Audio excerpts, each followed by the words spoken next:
More Thermomix cooking from me today, and I'm going to be using my favourite feature on this wonderful machine, and that is the sous vide mode.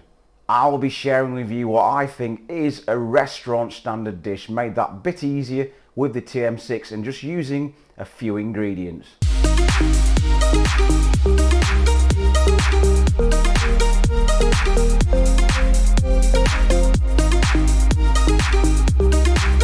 If you own a Thermomix TM6 and you are yet to use the sous vide cooking function, you don't know what you're missing. So if you don't already have it, get this blade cover ordered because you will need it. For this recipe, I'll be using the easy pump style bags, but if you want to use a vacuum sealer, feel free. And as always, a full list of today's ingredients will be on the video description. Here is my fill the Thermi.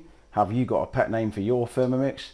Drop me a comment. So we need to go to the sous vide mode. We're going to preheat this to 60 degrees.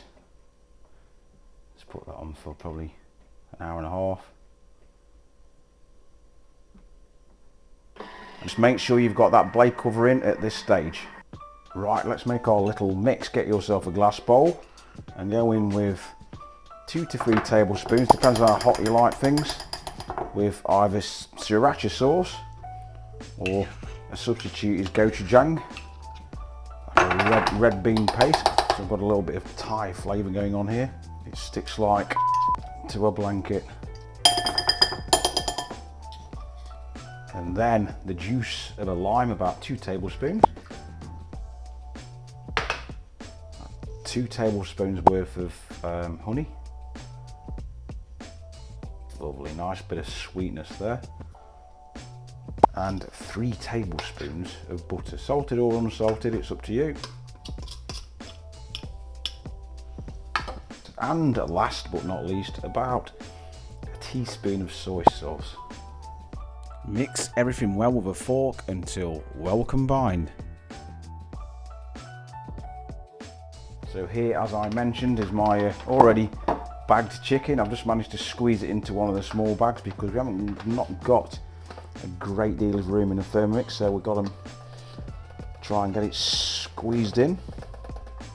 Get all that lovely marinade in that bag. Give it a good old shake up and a good old mix. Spread it out all around. Get that chicken coated. Being careful not to store your marinade out your bag, like I just nearly did. Just make sure it's all coated and make sure that chicken isn't overlapping. It's got its own little place to sit in that bag. Actually, the trickiest part of the cook, this is that simple. So make sure if you are using these little pump bags that it is properly sealed. You don't want water leaking in. Under no circumstances get a little pump on, insert, and pump away. It is as simple as that. Get as much air out as you can. We don't want this bag floating in the Thermomix bowl. There we go. Now you could do this the night before if you want to let that sit in your fridge. It is up to you. Okay, fill is now up to the required temperature. So we've got to stop the unit to gain access to the bowl. And be as careful as you can placing this bag in the bowl. Making sure it's submerged. If you have to add a little bit more water, do so. That is in. So all we're going to do is cook that for an hour. Simple as that. The beauty of sous vide cooking. Once the hour is up, remove the bag from the TM6 and strain the liquid from the bag into a jug. Do not throw this away, we need it for later. Remove the chicken breasts onto some kitchen towel and we're going to pat these dry as best we can. The drier you get them, the better they will sear in the pan. Now get a large pan on a medium-high heat and add 1 tablespoon of butter with 1 tablespoon of olive oil. Now let's add these chicken breasts once the butter is foaming to get some nice colour. They will caramelise very quickly because of the sugar. Fry for about a minute to a minute and a half per side. Place some foil over your cooked chicken breasts just to keep them warm.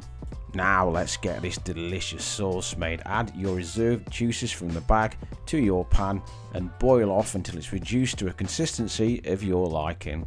All the time making sure you scrape those gnarly chicken pieces off the bottom of the pan. Liquid gold. Now that sauce is ready and waiting for these chicken breasts. So let's carve down the middle of it and get in there, and just look how well that chicken is cooked. Look how juicy it is. There's no other way you can get chicken like this, in my opinion, other than sous vide cooking. I absolutely can't wait to get stuck into this. And as I always say, because you're the chef, you get to choose the best bits for yourself. But they all look just as good. It's gnarly, it's juicy, it's caramelized, it looks amazing. I've finished off with a drizzle of that buttery pan sauce, some chopped coriander or cilantro, and a squeeze of lime, served with my Thermomix TM6 egg fried rice. Absolutely stunning.